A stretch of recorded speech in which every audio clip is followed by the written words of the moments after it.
Ever wonder exactly what stops the avoidant from pulling away forever? Well, in today's video, we're going to unpack exactly that. And most importantly, we are also going to talk about how you can understand if pursuing this relationship dynamic is even the healthiest or right thing for you.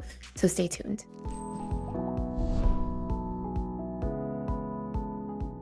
So let me tell you a story about this. I want to tell you a story of an avoidant client that I worked with because, as many of you know who watch this channel, I have worked in the field of attachment styles and relationships for the past 10 plus years and saw many, many clients. Now, this client we are going to call Mary, and Mary was a dismissive avoidant. Now, she was a lovely woman.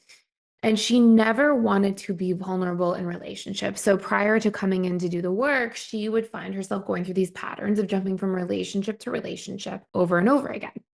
Now, if we looked back into her childhood in traditional dismissive avoidant fashion, we would see that she had both parents who were kind of unavailable in her upbringing, not really there. And if she was too emotional as a kid, she would often get shamed or dismissed. So she grew up to think, okay, I have to repress my emotions and disconnect from them.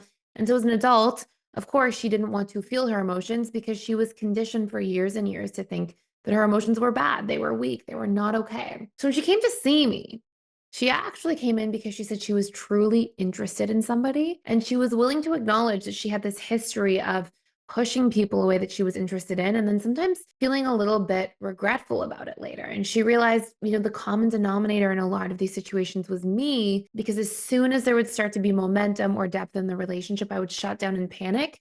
And I would start to look for all the flaws in a person and make excuses for all the reasons why the relationship couldn't work. But after decades of doing this, she decided it was time to really take a deeper look at this situation. And she knew this about herself and she was ready to work on it, which, believe it or not, contrary to popular belief on the internet, there are many avoidants who really show up well to do the work. So she was dating somebody for a few months who we'll call Bob. And as things started to become more serious, she came in and she said, I'm starting to feel panicked. And when I say serious, these were things like Bob wanting to define the relationship and talk about the future and talk about like maybe moving in together one day. And she kept feeling afraid. But something that was unique about Bob is that this man was quite secure. He had a secure upbringing, a secure background, and I could tell he was secure by the way he handled situations like this. So one day, he and Mary were having a conversation. And as he was saying, do we want to travel next year? Do we want to plan something fun to do together? He could see her starting to withdraw. She would often go silent and kind of clam up around conversations about the future. And this is what he basically said to her. He said, I know you, and I know that you like to take your time and move at your own pace. And I understand and respect that. And in fact, I'm interested in you enough and patient enough to go at your pace. But I also value my time and I know what I'm looking for. And what I need from you is to know that you are willing to grow in this situation. I will be patient, but I also need to see effort from your side. I need to know that you are interested in progressing this relationship, even if it's over time. And she said that when he said that to her, she felt seen, she felt considered. But she also realized, because she felt seen and considered, and it wasn't a threat, it wasn't criticism, that she had the bandwidth all of a sudden to realize, yeah, like I get why he feels like that. And I have to take a look at that and my side of things in this situation as well. And then what he did next, I think, is what really confirmed with me when I was hearing this information from Mary, how secure he was. He proceeded to see his needs through and hold her accountable. So for example, if she would pull away after they spent the weekend together and it was really vulnerable and they really connected, one thing that's very common is that an avoidant, after like a really connected and vulnerable weekend together, that an avoidant has a little bit of a vulnerability hangover and they need to literally retreat for a couple days after, and the communication often becomes sparse. But in situations like that, he wouldn't put up with that. He wouldn't just let the communication become sparse. He would gently call her out every single time she retreated. And he would say things like, hey, I know we had a great weekend. I know you're doing your own thing. But for me, I need to know that we're going to check in. When are you free to chat later today? And because she was being gently called out and held accountable in a healthy way, and because this would happen not from a place of anger and not from a place of Bob building up this frustration because for days at a time she wasn't communicating and he wasn't saying anything.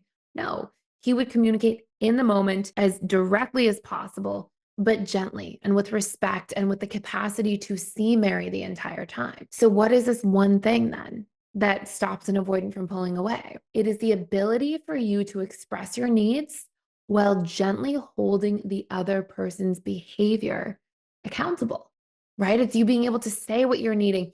Does this ensure that every single avoidant attachment style will show up? No, because it doesn't read the mind of all people. But does it help progress the relationship for an avoidant who is willing to grow?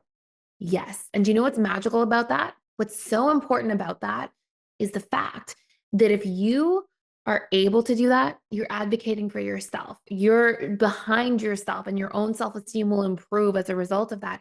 And you get to vet, you get to see, is this person willing to do the work with me? And in my opinion, that's what we should all be looking for in a relationship. A relationship isn't about two perfect people getting together. A relationship is about people who are imperfect getting together, who are willing to see each other, willing to make compromises for each other, willing to communicate their needs and look out for each other and support each other in that process. And if you are vetting to see when you do communicate your needs, does that person show up?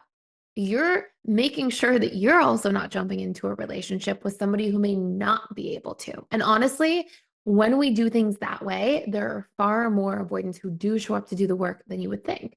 But if somebody's not, then you have such a clear answer.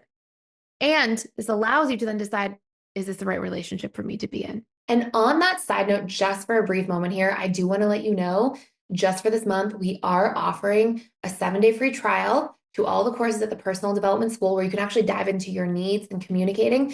And in the meantime, if you take that 7-day free trial, you get to keep our attachment styles and sex course for life. It's all about each attachment style's patterns around sex, intimacy, closeness, the things that cause them to want to run away, the things that draw them closer. And I'm hopeful it will be a really supportive resource for you. It's an over $200 value and you get to keep it for life. Plus check out all of our courses in the meantime.